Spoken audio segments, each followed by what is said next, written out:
What's up, everybody? It's Luke James, not the singer. If you're looking to get your music reviewed, you can hit up this email that's right here.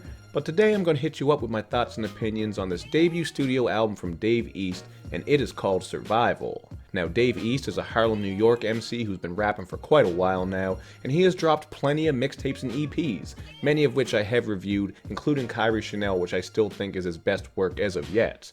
Now, when it comes to his body of work overall, I will say that he's inconsistent, he's hit or miss, he's up and down, because while he does know how to tell a story and come through over some really nice sample-based production, he also has a tendency to rely on generic formulaic approaches as well. He certainly does go with that more mainstream sound once in a while, which is okay in low doses, but at times his albums do sound a little bit fillerish and overbloated, which is actually the case here with this one. So you are looking at the track listing, it's 20 tracks, it's over an hour long. You already know that not every track here is going to be a hit, but we'll get into that later because I do want to start off with the good things. Now, I will say that when it comes to the storytelling and personal content on here, Dave East is really coming through with some pretty strong stuff. I like that song, On My Way to School. On this one, he's speaking on all the stuff that he experienced on his way to school, as the title suggests. He also speaks on some of the things that were going on while he was in school. There's even a skit on the end where he's kind of arguing with the teacher, and that shit was funny. And you're getting this really smooth guitar backdrop here, which works great as a beat. So this track overall is by far one of my favorites, and it's followed up by 17, which is pretty dope as well. Here, he's reminiscing on his days as a 17-year-old who's just chasing his dreams, trying to find his path and figure out where he's going to go. And this has a really dope-ass Timbaland beat on it, man. Timbaland doesn't pop up too often, but with this beat right here, it kind of sounds like a crystal mine or a crystal cave in a role-playing game. You'll know what I mean when you hear it. So these were two tracks right out of the gate that I thought were pretty dope and showcased Dave East when he is at his best.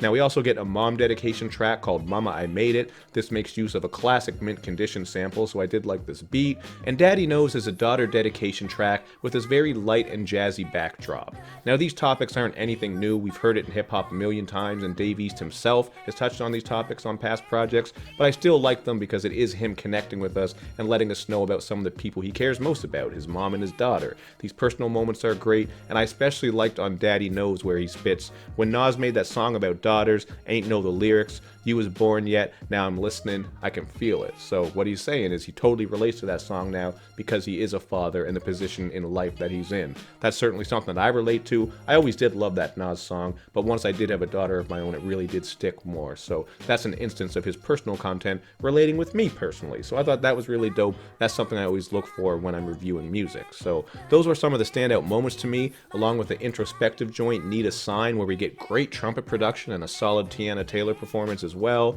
And obviously Godfather 2 with Nas is fantastic. I'm glad we got a full Nas verse here because, man, Nas actually sounded really dope on this. I think his rapping on here sounded better than the stuff that he's done on some of his past projects. Of course, the Lost Tapes 2 was a collection of older tracks, so we won't really count that, but this is definitely sounding better to me than Nasir. Like, if he could drop a project of this quality with these type of bars, that would be dope. He had plenty of good lines on there. You're getting some soulful string and horn samples that are very lavish, and I like some of these bars, like when Nas spit, you see a mic stand lit up under the spotlight, a silhouette of a man slaying beats that knock right. I just thought that was some pretty cool and smooth imagery.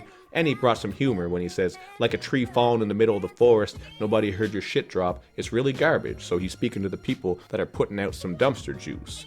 Now, to scroll down my notes here, I also got to speak on how there is some serious New York action happening here, as you would expect from Dave East since he is coming from out of Harlem. But what I mean is, if you're someone like me who came up on a lot of 90s hip-hop, you're going to recognize some stuff happening here. So, for example, you got the Mad Rapper popping up on the Fuck the Haters anthem called What You Mad At, DJ Premier is scratching Havoc bars on They Wanna Kill You, and DJ Clue is shouting on Me and Mines, where East actually dedicates all three of his verses to different things. So one verse is dedicated to his homie, another verse to his girl, and another verse to his gun. So that had a pretty cool concept, and I just liked hearing these guys again, man. And we even get Max B on Wanna Be a G.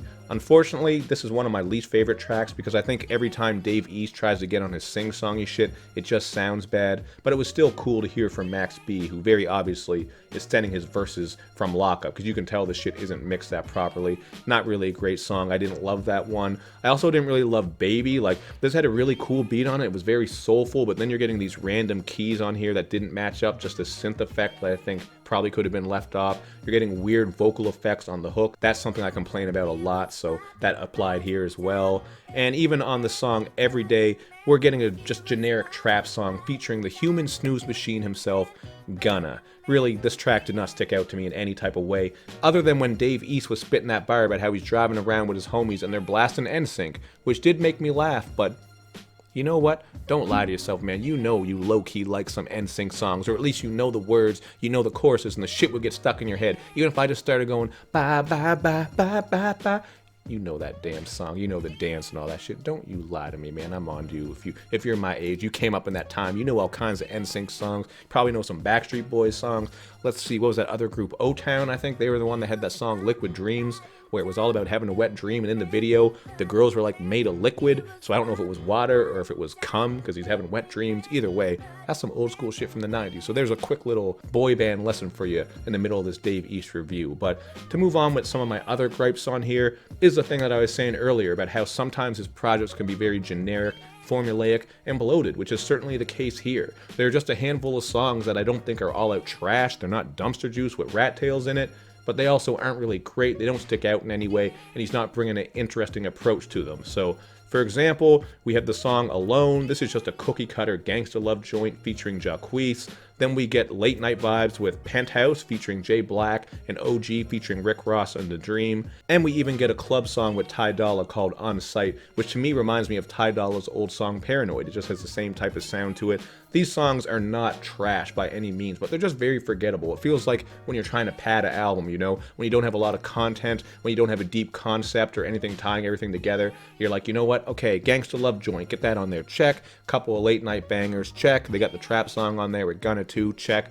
All these things. Like, I certainly understand this is clearly an attempt to garner those streams and get some more mainstream success, which as a business, as a rapper, totally understand it, but they do take away from the album a little bit and kind of keep it from being great, in my opinion. That's just how I feel. But Rick Ross also had a funny line on his song where he said, I had a home just full of whores on Miami shores. Just made me picture one of those mansions that they probably film all the reality kings and brazzers videos at. You know what I mean? They're always at these really nice mansions and shit. They must be renting them out when they're up there busting those girls wide open. Who are they busting open? I don't know. You guys like when I name drop. Let me see.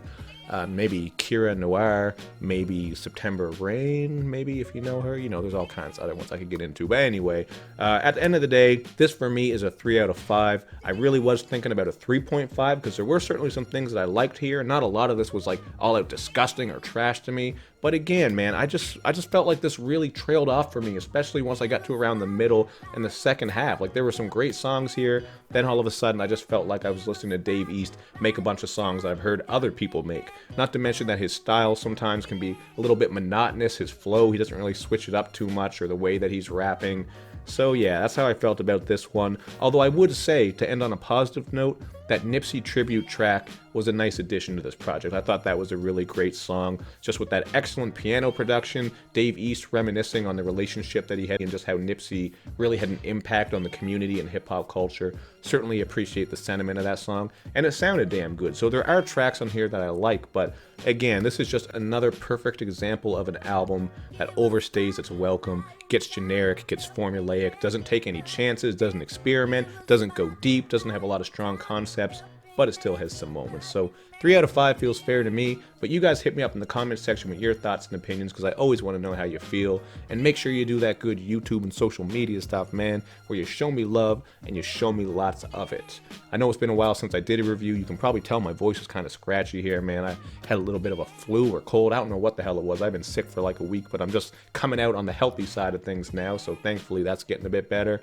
And we'll see what else is dropping, man. It's kind of slow right now, but I have been enjoying this downtime, man, just to give myself some rest and get back on track. So thank you for watching, everybody. Hit me up in the comments section with your thoughts and opinions. Show me love, show me lots of it, and I will see you next time. See how I don't even know where to point with my fingers? It's been so long since I did a damn review, but thanks for watching, man.